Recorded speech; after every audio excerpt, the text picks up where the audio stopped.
नमस्कार। आप देख रहे हैं रुद्राक्ष समाचार। प्यारे भक्तों, साधकों और सत्य के खोज में लगे आत्माओं, आज हम उस स्थान की कथा सुनने जा रहे हैं जो स्वयं देवाधिदेव महादेव की शरण है। जहां पहुंचकर मनुष्य मन नहीं, उसकी आत्मा बोलती है। जहाँ पवन नहीं बहती, शक्ति बहती है। जहाँ बर्फ नहीं गिरती, अनुभूति बरसती है। जहाँ संसार की गति रुक जाती है और काल स्वयं अदृश्य हो उठता है। आज हम बात करेंगे महापर्वत कैलाश की और उस अहंकारी राष्ट्र की मूर्खता की, जिसने सोचा कि वह कैलाश जैसे दिव्य धाम को अपने विज्ञान, अपने हथियार और अपने गर्व से जीत लेगा। लेकिन भक्तों, जो शिव का है वह शिव ही संभालते हैं। तब सुनो साधकों, कैलाश पर्वत कोई साधारण पहाड़ नहीं है। कैलाश धरती का वो ध्रुव है जहाँ सारी दिशाएं, सारी शक्तियाँ, सारी ऊर्जाएं आकर एक हो जाती हैं। जैसे पूरा ब्रह्मांड एक केंद्र पर एकत्र हो गया हो। शिव पुराण कहता है, कैलाश वह स्थान है जहाँ देवताओं का मन स्थिर हो जाता है। स्कंद पुराण कहता है, जहाँ मन को समाधान मिले वही शिव का धाम है और वही कैलाश है। और विज्ञान वह भी अनजाने में कह बैठा है कि पर्वत की बनावट, उसका कोण, उसकी ऊर्जा, सब कुछ ऐसा है मानो किसी अदृश्य शक्ति ने उसे तराशा हो।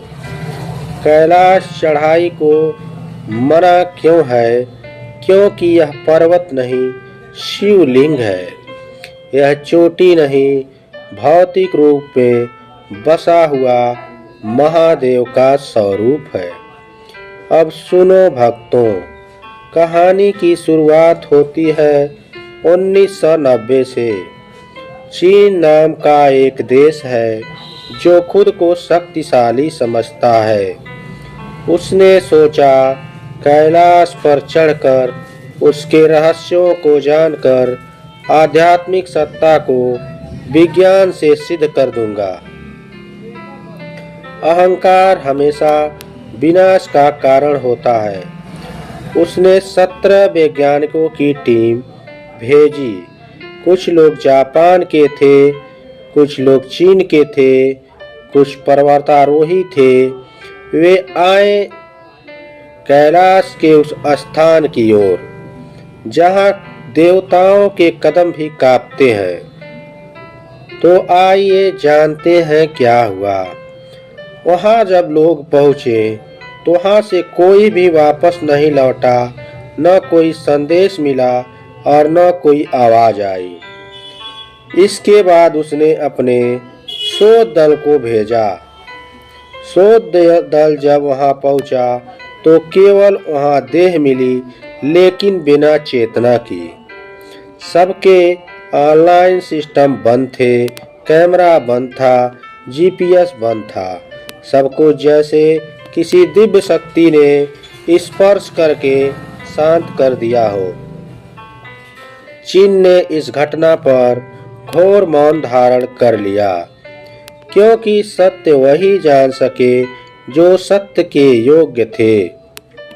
फिर उसने 1996 में कोशिश किया, क्योंकि अहंकार का संभाव है हार देखकर भी उभर जाना। नया टीम और नई तकनीक, नई मशीन, लेकिन यहाँ भी ऐसा खेला होता है जैसा खेला कैलाश करता है। पहले आसमान साफ है, फिर अचानक बादल और फिर अचानक तूफान आता है और फिर इतनी बर्फबारी होती है कि सारी मशीनें जाम हो जाती हैं और फिर केवल एक ही शब्द निकलता है, वापस लौटो, वापस लौटो। किसने कहा, कौन सी आवाज़ थी, कौन सी चेतावनी थी, यह कोई नहीं जानता, पर सभी ने माना कैलाश किसी को अनुमति नहीं देता। फिर चीन दूसरी बार हारता है। अब आता है वह प्रसंग जिसने चीन का दिल दहला दिया। साल 2001 चीन ने सोचा पैदल रास्ता मुश्किल है, वैज्ञानिक मर जाते हैं, पर मशीन नहीं डरती, अब हम हेलीकॉप्टर भेजेंगे। साधकों, कितना मूर्ख है यह चीन। कैलाश के ऊपर उड़ान भी मना है। क्यों? क्योंकि वहाँ की ऊर्जा इतनी तीव्र है कि परिंदा भी स्थिर नहीं रह सकता। लेकिन चीन ने हेलीकॉप्टर उड़ा दिया और जैसे ही वह कैलाश के पास पहुंचा, चारों ओर दिव्य परिवर्तन होने लगे। नीचे भूमि पर भारी हिमस्खलन, ऊपर काले बादल और बर्फ के कण जो किसी तलवार की तरह हेलीकॉप्टर पर वार कर रहे थे। कंपास घूमना बंद हो गया, इंजन कांपने लगे, हवा उन्हें हवा में उछालने लगी, दिशाएं मिट गईं, किस ओर उत्तर किस ओर दक्षिण सब गायब हो गए। वैज्ञानिक चिल्ला उठे, हम दिशा खो चुके हैं, ऊर्जा कुछ खींच रही है, पेट्रोल मीटर काम नहीं कर रहा, ऊपर मत जाओ। यह कोई साधारण तूफान नहीं था, यह था दिव्य क्षेत्र का प्रभाव। चीन ने हेलीकॉप्टर नीचे उतार दिया और उसके बाद चीन ने पूरी दुनिया में बैन लगा दिया, कैलाश पर उड़ान वर्जित है। चीन समझ चुका था यह पर्वत विज्ञान का विषय नहीं है, यह आध्यात्मिक सत्ता का प्रवेश द्वार है। अब भक्तों, कथा का सबसे रहस्यमयी पक्ष आता है। अपने अंतिम प्रयास में चीन ने दुनिया के 4 सर्वश्रेष्ठ पर्वतारोही को बुलाया।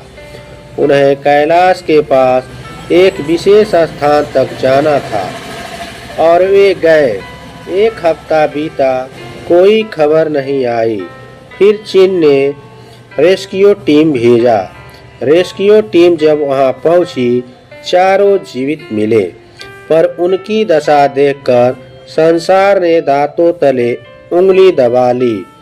उनके बाल सफेद हो चुके थे, चेहरा बुढ़ापे से झुलसा हुआ लग रहा था, नाखून लंबे हो गए थे, हड्डियां उभर गई थी, आंखें अंदर धसी हुई थी, जैसे 25-30 साल बीत गए हों, लेकिन नीचे दुनिया में बीते थे सिर्फ 7 दिन। यह कैसा खेल है, यह कैसा समय। क्या कैलाश पर समय तेज चलता है? क्या वहाँ काल का प्रभाव अलग है? शास्त्र कहते हैं जहाँ शिव है वहाँ काल भी शरणागत है। उन चारों को बचाया नहीं जा सका, वह कुछ ही दिनों में स्वर्ग सिधार गए। इतिहास में केवल एक मनुष्य जिसके बारे में कहा जाता है कि वह कैलाश की चोटी तक पहुंचा, बौद्ध भिक्षु मेला रेपा। 1128 में उन्होंने चोटी छुई और नीचे लौटे, पर कुछ नहीं बोले। उनकी आंखों में ऐसा तेज था जैसे उन्होंने सृष्टि का रहस्य देख लिया हो। 7 वर्ष तक मौन रहे और फिर समाधि में चले गए। भक्तों, कैलाश के भीतर क्या है?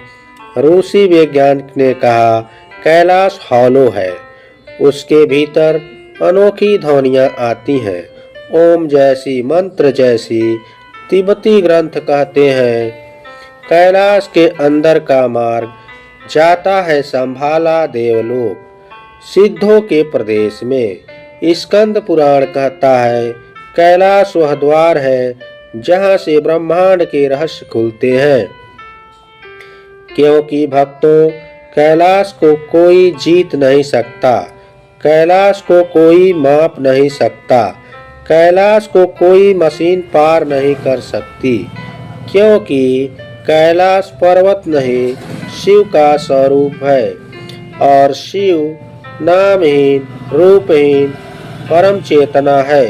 जो श्रद्धा से जाए वह कृपा पाता है, जो अहंकार से जाए वह नष्ट हो जाता है। भक्तों, कैलाश की कथा सुनकर यदि आपके हृदय में भक्ति जागी हो तो एक बार जोर से बोलिए ओम नमः शिवाय, ओम नमः शिवाय, ओम नमः शिवाय। कैलाश की महिमा अनंत है और जो शिव को मन से पुकारे वह सदैव उनकी रक्षा करते हैं। नमस्कार, आप देख रहे हैं रुद्रा समाचार। अगर यह वीडियो आपको पसंद आई हो तो चैनल को लाइक एवं सब्सक्राइब करें।